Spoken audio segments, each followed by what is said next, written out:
I am going to begin, and I'm going to share my screen. You see that?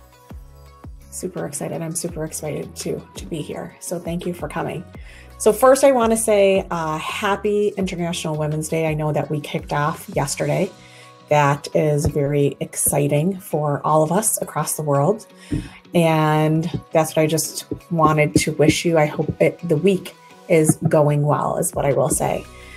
This will be interactive, the journey that we are about to go on.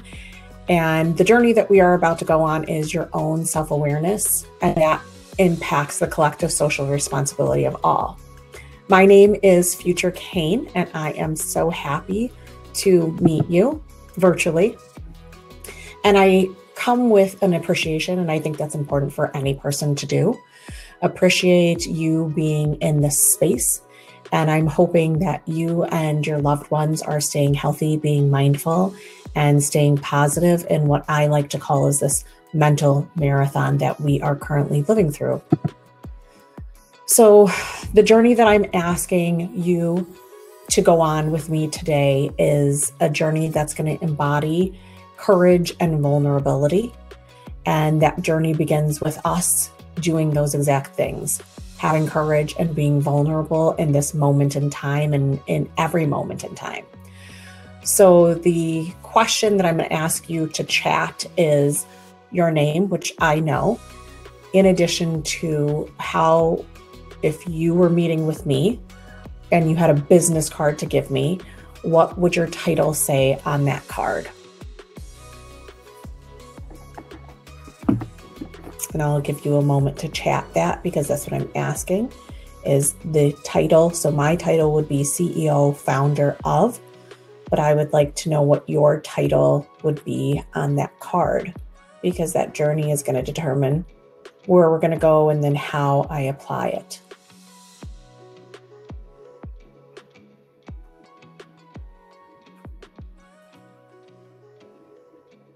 Okay. So I'm going to ask everybody just to chat their name in the chat section and then put what your title is. My title, I would chat future, which I will do. And I am a CEO and founder. And I'm asking you to chat what your title would be.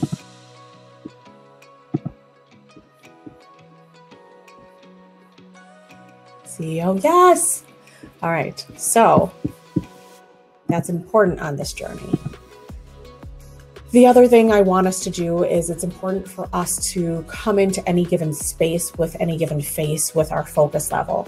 So the question that I have now for you is, on a focus level scale of 1 to 10, you're coming into this zone very distracted. I have children in the background. I am trying to cook. I am trying to manage my emails on top of this wonderful live event over the last 2 days, and in this present moment would be a 1.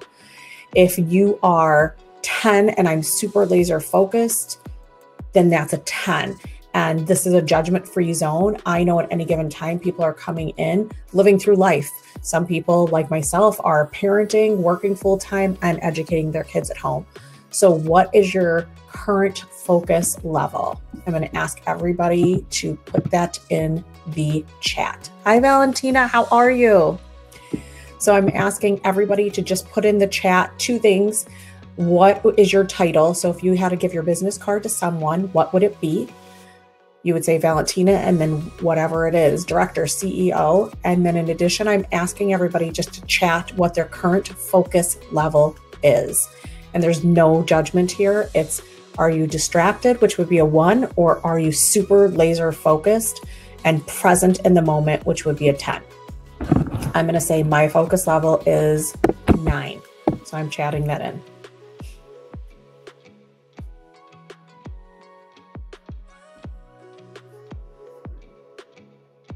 Okay.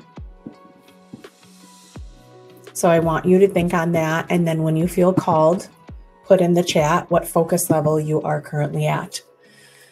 So when we come, and I ask people what their focus level is, because oftentimes people are coming to the present space where we're in right now. and they're coming with worries of the past, or they're planning for their future. And while we're working at those two extremes, which are very important to us, hi Val, I love it. While we're working on those two extremes, we are missing moments, and we're missing the present moment. And there's so many beautiful moments that we're missing. And I want to urge people to try to look at your focus level, because that will bring you to a higher understanding of yourself and how present you are being, so you don't miss those beautiful present moments that we can never get back again. How I stay present is through different areas, but the three most that have stuck out to me in this last year are my yoga practice and their different pillars, especially the asana, which is the physical practice, the meditation, and the breathing have been vital for me. In addition to what am I doing to give back for my own mental health and well-being, which brings me to my own self-awareness of who I am, what I need to do for myself to keep me mentally strong, and how present I am with others. So I embody trying to have a positive mind, having a positive vibe, which then allows me to have a positive life. And I know that there's lots of other people for doing this. I love it. You're so very welcome. There's other people that are trying, in the wake of everything that's going on in society, to stay positive, because there's blessings every day. So one of the things that I do is I focus by breathing. And sometimes we don't appreciate our breath. We can consciously breathe through anything. When you're frustrated, when you're aggravated, when you're sad and you need to move through your emotions. So I would just ask everyone to say, I'm going to sit here and I'm going to breathe in. So I'm going to take 5 inhales and exhales, and I want you just to feel through that and feel how it feels through your body, your heart, and your mind. I will begin, and hopefully you could count with me. We're going to breathe in, holding it at the top for 3, 2, 1, exhaling out. We're going to do that 4 more times. Breathing in, holding it at the top, 3, 2, 1, exhaling out. 3 more on your own. Breathing in,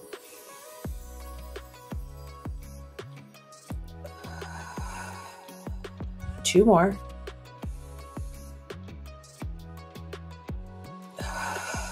Final breath. Now, here's what I want you to do. I want you to chat. You came in at certain levels. I was at a 7, we're saying. And I want you to put what your focus level is now after you've taken these breaths in and out. And I want you to take away one of these gifts that I'm going to be giving today. Please know, scientifically, it's been proven that if you take 5 deep inhales and exhales, it rewires your brain to a more calm state. So at any given time, you could do that. So I'm going to ask everyone to please put their number of focus that they are now feeling. Is it the same? Did it stay a 7? Did it go down? Did it go up? Okay. Feel more focused. So this is a skill, right? It's a skill that you could do that's free, that you could tell other people to do too. You could tell your friends that are students, you could tell your professor, or you could give it as a tip to the people that you work with in your business too, Micah. So here's where the journey begins. Let's discuss the one thing that we know is true. We have a personal life, which I would say is right here, and we have a professional life. And while sometimes those are in unison with each other, there are some people who their personal life is separate from their professional life. Now, we also know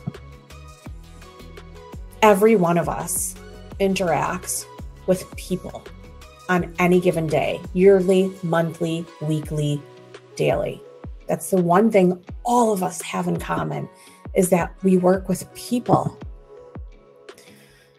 So here's the journey. January, March 2020.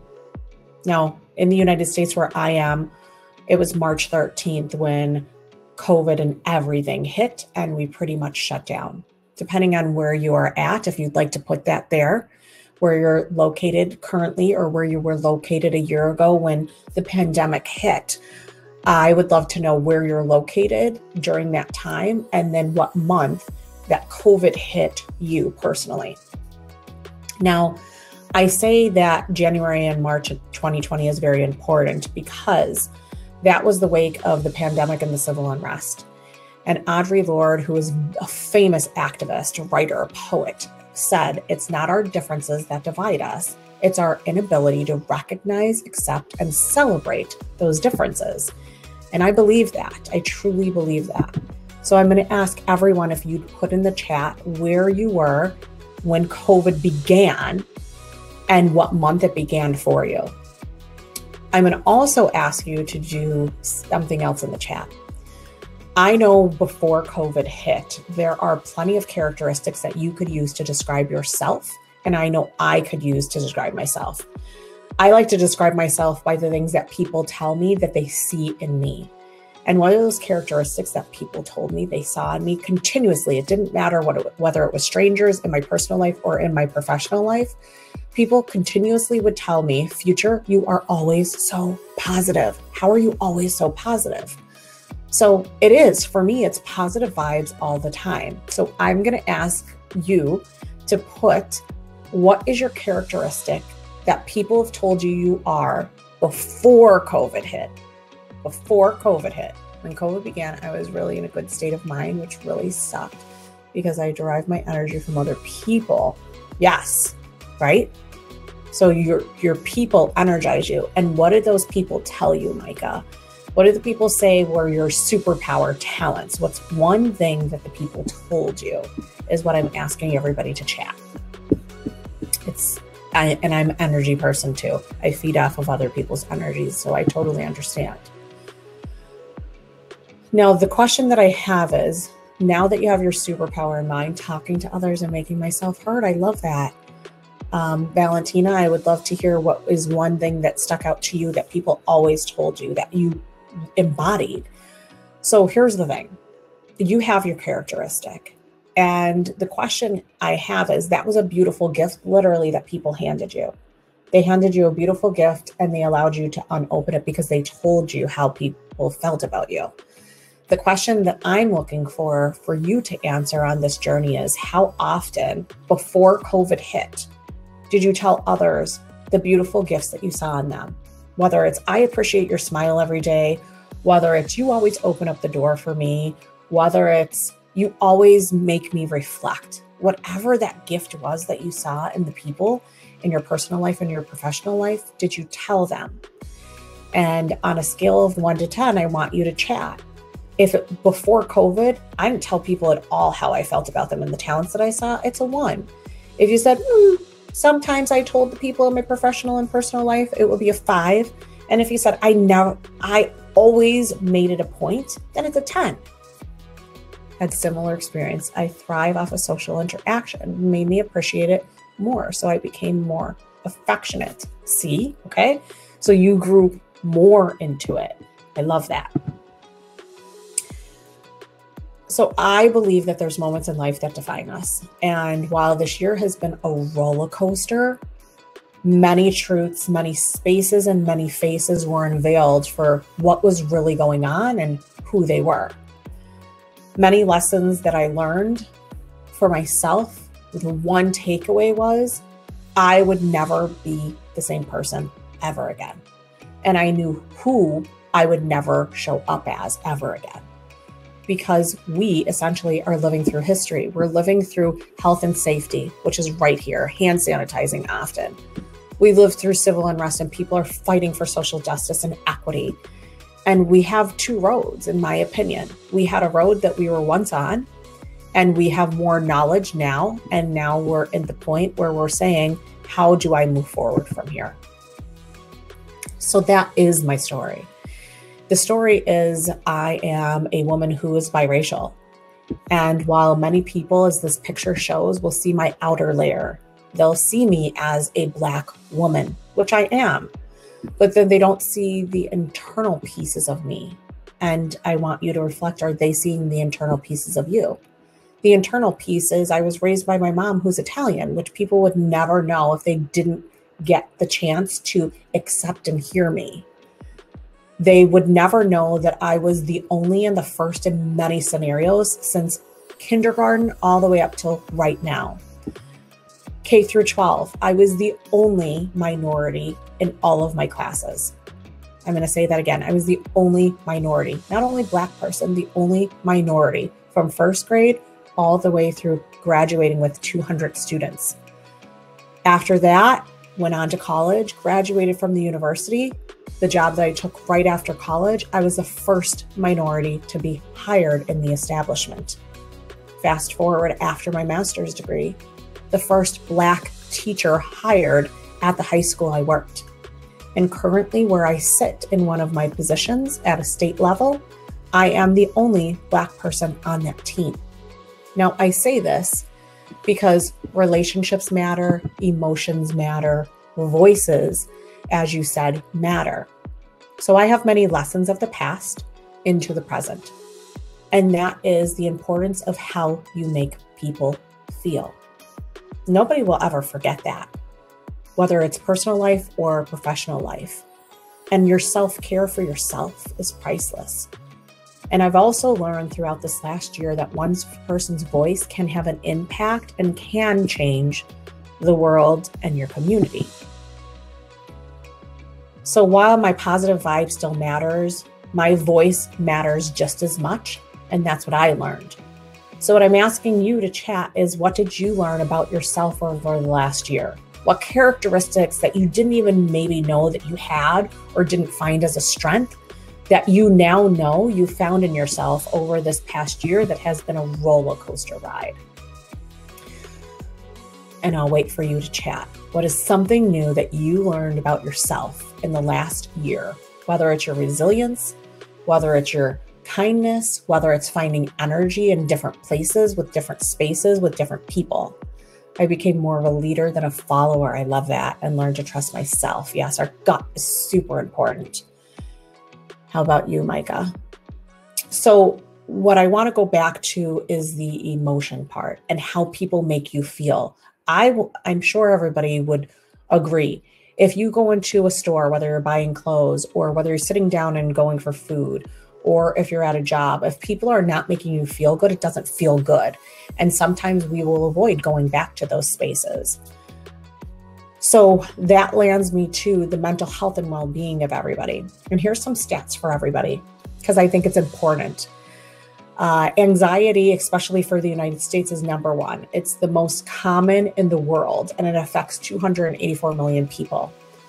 Almost 5% of women and to almost 3% of men in the world are facing anxiety currently right now. And I know those numbers increased because this is data not during COVID. Depression, we're number two. We're number two, and it affects 264 million people, 4.1% of women and 2.7% of men. Go over to the other side, which is right here. This is what's most concerning to me of why it's important how people make other people feel. One person in every 40 seconds commits suicide. And I know that a lot of times that the suicide is linked to mental health or mental wellness. So again, how corporations are treating people and how people are made to feel in institutions and in the different spaces is important. The other data I wanted to show is just in regards to 13% of the world's population is affected by mental health and substance abuse, 26% in the United States. And here's the percentages worldwide that we are affected by. Now, there was a survey that was done that found that COVID pandemic has affected the mental health of 59% of people in the United States, which is more than half of the people here are affected by this. We spend $1 trillion a year on treating mental illness. So I say it's important, again, for us to focus on our own self-awareness and how we are treating other people, whether they're strangers, whether it's in our personal life or our professional life, because it's a 10,000 hour rule. In order to do something, you have to do it for 10,000 hours. And at the end of the day, we are in control of our emotions. And every day is day one for our own happiness, and the happiness that we portray to others. So, senior year of high school, congratulations, Micah. And I hope that each one of you are trailblazing and remembering how you make people feel, because that is very important to us moving society, and it's our social responsibility to move forward. So I want to thank each of you for coming. If you are interested in connecting, I am super open to chatting with people and just learning more about what you're doing and seeing how I can support. I have left my LinkedIn and my Instagram information. You could find me under Future Cain. And here is my email. Anyone have any questions? I have a podcast about powerful women. That's awesome. I would love to do it. Like I said, if you just chat me, because then you could direct message me on LinkedIn, or I could even chat with you after here when we're done. Does anybody have any? Okay, I love it. Does anybody have any questions, thoughts, anything you want to, wonderings that you want to say before our time departs from each other? We'll leave you where we began, which is this. Remember your own self-awareness, because it impacts the collective social responsibility of all. And remember to stay healthy, be mindful, and stay positive in what I am calling is this mental marathon. Thank you so much for coming.